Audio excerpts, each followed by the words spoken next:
Så siger vi hej, og velkommen til 3. episode af Brødrenes YouTube-kanal. Der sker det i videoen, at Theis har fået indkøbt et nyt kamera. Og den er han godt nok helt vild med. Jeg hader den. Han bruger den på mig og mod mig, og det er jeg ikke vild med. Og i videoen ser I, at vi er ude at spise med vores dejlige konsulent fra AB, ja. Henrik. Det var Teaterbodegaen. Ja. Vi var inde og spise på Teaterbodegaen sammen med Henrik. Film mig nu, Magnus. Jeg lige ved at lade film. Nu skal du sætte dig ned. Vi skal til møde nu. Må du se? You and me. Jamen, du er dygtig. Med nye mikrofoner og sådan noget. Er det godt? Markus, der er så film lidt. Du skulle aldrig stikke det kamera i hånden på ham. Nu går det galt. Kom så, sæt dig ned for helvede. Så filmer den jo på dig. Ja, sluk. Sådan her. Jeg kigger og så helt tæt på. rolig. Så kan jeg få en god vinkel her. Sluk det lort.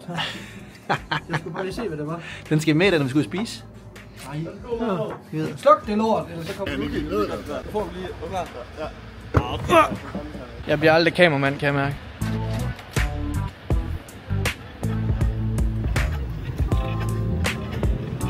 Jeg skal lige kigge til den ene af de bremseskiver her.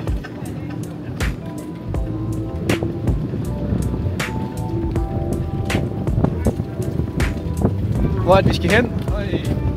Jamen, du kan også mod ensrettet, det må du ikke. I en ladcykel, det har jeg sagt til dig. Hvor meget skal vi filme? Bare det hele, eller hvad? Ja.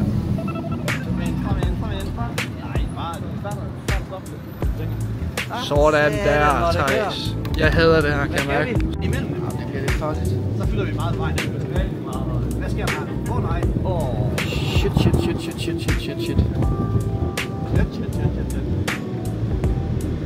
Han filmer det egentlig rimelig godt, den her. Gravmaskine.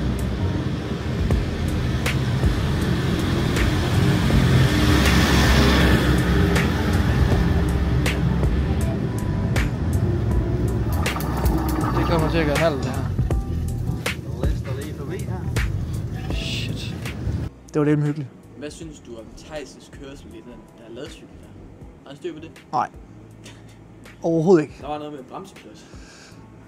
Ja, hans bremse. For det første så hyler hans bremser. Ja. Og for det andet så kører han i modsatte imod køreretningen, ja. I en ladcykel. Og det mener altså, det må man altså ikke. Nej. Det er godt, vi skal tage en snak med ham om det. Hvad så hænder? Jeg bliver en kameramand snart, dreng. Så er drengene. Se nu der. Se nu til. Så kan han det igen derovre. Det er bare ikke mormad, det her. Ja. Jamen, velbekomme. Tak. Jeg har fået en kop. Har du fået mormad? Ikke en drop, du. Nå, cool. Skal vi se, om vi kan nå... Ja, skål her med. Skal vi se noget, så vi kan nå at drikke ganske, når den kommer. Skal jeg gå og på træne med eftermiddag? Hvad satan? Så blev man mødt i døren. Det er altså... Skal jeg til jagten med? Det er så dejligt, ja. Så sidder du ret. Hold kæft, mand. Sikke en velkommen. Er du på video alt muligt? Kom. Det var en dårlig ben. Hvad så? De er rygtet, jeg kan holde sig. Er I friske, eller hvad? Ja. Det er jo damen. Skal bare ringe. Det var da en fantastisk måde at starte det nye år på, det her. Det må kraftigt nok sige det. Leverer I også sammen til, eller hvad? Det gør vi. Ja. Det er ikke mig, der har ham. Du præsenterer selv, hvad fanden du egentlig? Jamen, jeg er jo også dejlig konsulent for AB. Ja. AB. Hvad er AB? AB, det er jo Danmarks førende grossist. Fuldservice grossist. Ja. Så meget godt match up. Danmarks førende fødevaregrossist. Til Danmarks førende burger. Et eller andet. Burger café. Vi skal have en dejlig frokost. I har jo gjort det godt. Tak. Så godt det så. Ja, det ser rimelig fint ud. Men det skal der jo på. Er det godt, Hanne? Kan vi ikke please lade være med at filme og bare få lov til at spise ro for? Nej. Vi vil starte vores YouTube-kanal. Du ved det godt, så. Ja, skal vi så fedt for dig. Det er lort væk. Hvad får du, Theis? Jamen, jeg får en schnitzel. En wiener schnitzel, ja. Nogle braske kartofler. Og noget smørsovs. En dreng. Ja, en dreng. Det er en dreng. Det er sgu en dreng. Nå. Aha. Come on. Jeg er ikke kommet for sent. En 50'er i sort, så kan du bare komme med alt det, du vil. Hvad du mener? Altså, Hvorfor er vi bare over mod bus, Christian? vi skriver klokken. Vi skal til Vinsmagene. Og så er det ret essentielt, at der ikke er nogen af os, der kører. Ja, det er bedst så. Fordi vi skal til Vinsmagene. Ja. Ja, det er rigtigt. Det skal jeg.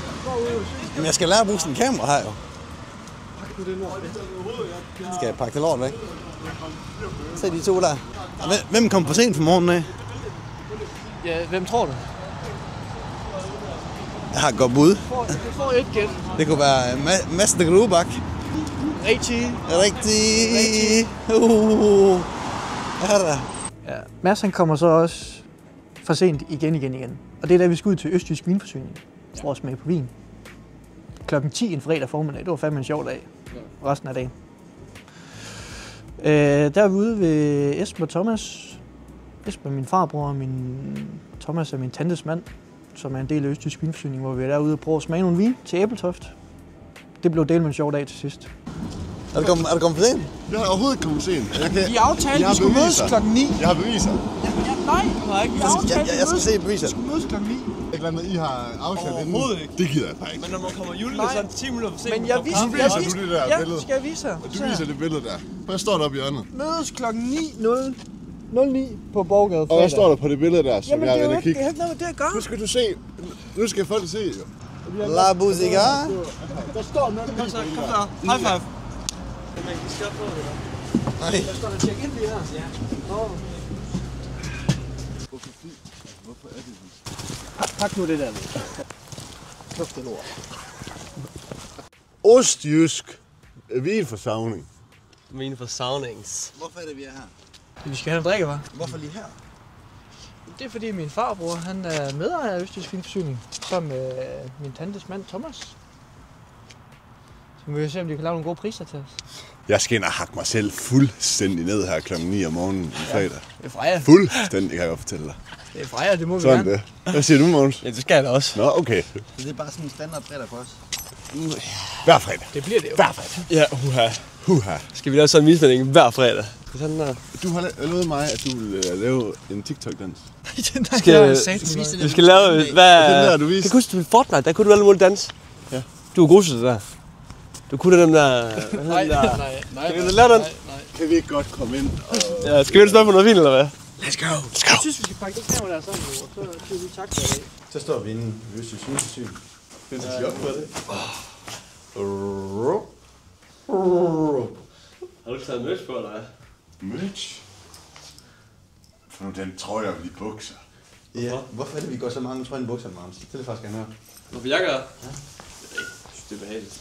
Kan du ikke samle dit tøj op? Jo. Men Christian, han sidder ned. Jamen det... Kan du ikke stille dig op? Hvor mange liter vin er der? Altså, der er 850.000 flasker, sådan godt 850.000 flasker. Den anden er mere morgenhår end den anden. Fryser I? Nej, Ja, det var sådan, det gør du? Nej, men jeg tænker bare, jeg har hue på her. Ja, fysisk. Det var ikke det var hue, så. Nå, må vi høre lidt om den hvide vin kommer her så? Ja, du er i Riesling igen. Ja. Nu er vi så bare i Mosel ved Kesselstadt. Ja. Schloss Marienleje. Jeg vil også smage godt, det stjerneskud her. Det er mere mig, det her. Ja, det er det også. Ja, det er jo. Så har vi en økologisk Chardonnay. Sådan er Ja. Igen, det her Roots-koncept får det hjem på tanke. Vi er på Sicilien i Italien. Stik det ud. Det må ikke grine sammen. Jeg har dog noget med nu. Tak lidt nær. Det var en tak. Skål. Vi er bare vin ned efterhånden nu. Nu holder vi den her smæk nu. 1, 2, 3, 4, 5, 6, 7, 8, 9, 10, 11, 12, 13, 14, 15, 16, 17, 18, 19, 20. Hvad var favoritten? Favoritten, det var den røde her. Den røde? Det var ikke Moonboy, hvor var det henne? Den her. Costiarona. Det er runde. Den er bare Ja, den kom på menukort her. fantastisk vin. Mm. Ellers Skal vi ind og finde de andre? De står og snakker. Så går leger vi vi med. med den her. Jeg går lige hen og snakker til dem. Kan du få Det kan ikke svare sig, faktisk. Altså, jeg synes, det der det er et kongeprodukt. Glyks. I kan jo slavekage. Alle dem, der vil være med til at drikke i dag, siger hep.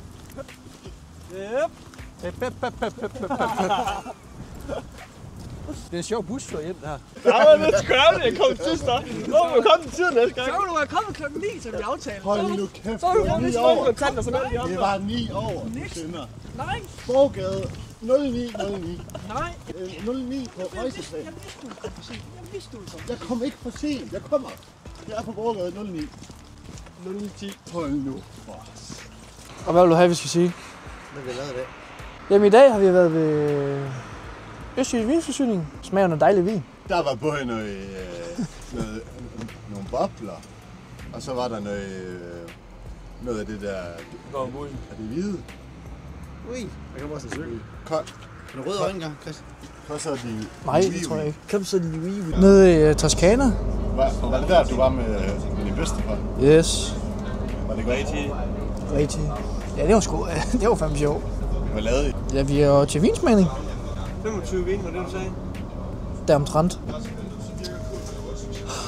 Kæft, hvor skulle du have et slag lige, hvor det gjorde ondt nogle gange med det kamera der, synes jeg. Fik I rødvin? Også det. Også det. Også det, ja. Og den der, den var god. Du synes bare, det er det sjoveste i verden at filme mig, kan jeg mærke. Hvordan han hopper og griner om på den anden side. Ja, han er flad af grin. Vi har haft besøg af en ugelænding. Ja. Over fra Sjælland af. I Rasmus Smidstrup, som har været med til at lave februar måned special. Butterburger. Ja, når man er i gang. Jeg lige halløj. Rasmus. Hej. Jeg sidder lige og får mig en stille og rolig bøf-sandwich her. Stille og rolig bøf-sandwich. Hvad siger du til det? Det er det, Og Thijs. Har vi lige filmet månedens special video? Vi har fint besøg i dag. Hele vejen fra København. Ja. Meget bæret over, at hvis der kommer at bruge en efterspil sammen også. Det er simpelthen så hyggeligt. Ja. Altså, vi har lavet en ledburger, kan vi ikke godt sige det? Ja, det synes jeg. Til månedens special. Der er fuld blad, det bliver en butterburger. Det bliver med rødløg, med syltede agurker og smør på toppen. Og 2 slags ost. Nej, det er for sindssygt. Det er for Og når sindssygt. den her video kommer ud, så kan det faktisk godt være, at man kan købe noget nu. Ja, højst sandsynligt jo. Ja. Ja, det er jo februar. Ja, februar special, ja. Så skud ud og hop ind og køb en fantastisk lækker kogebog. Skal vi huske at sige. Ja, gør endelig det. Jeg har lige udgivet en kogebog for nogle måneder siden, og der er også et par burgeropskrifter der, hvis man er mere burgersulten. Nem og lækker Hverdagsmad. hverdagsmad. Yes. Så fint besøg fra hovedstaden. Det må man sige. Det må man sige. Mads. Du ser godt nok frisk ud med nye hår. Ja, tak TikTok. Hvad man ikke gør for jer. Så det er jo sådan, det er. Det ser godt nok smart ud. Jeg ligner lidt en indianer. Hvor kom frisyrerne fra? Hvor den kom fra. Jeg sådan hvad er din inspiration? Se fjollet ud, tænker jeg. Se lidt sjov ud. Shit. Hygger du også rundt hernede? Jeg er lige ved at få vores æbletoft-aftale i hus. Så der går lidt tid med det. Ja. Hej Magnus. August! Vi har fået fint besøg i dag. Der har vi.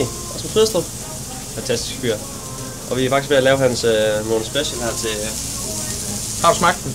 Ja, mere end en gang. Hvad siger du? Jeg siger, at den er jerndød. Jerndød god. Og så lidt ekstra smør på. Er den kalorierne med?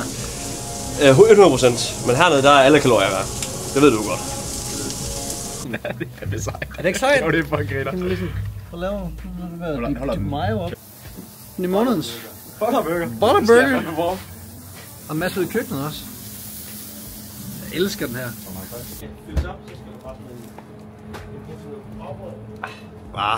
Det er godt. Sneak peek på februar special. Butterburger. Hvad? Kan du noget? Det er guf. Det er guf. Du bliver nødt til at have Hansen. Ja, vi var ude at spise med Henrik. Thijs har købt nyt kamera. Vi var ude at smage vin. Og så har vi besøg af en ugelænding over fra Sjælland af. Ja, tak. Jeg tror, det opsummerer den video rimelig godt. Og så til alle dejlige følgere ude på YouTube. Husk at abonnere, for der kommer masser af fede videoer fortsat. Kom ned og hygge, kom ned og spis. Nej, det gider jeg ikke sige, August.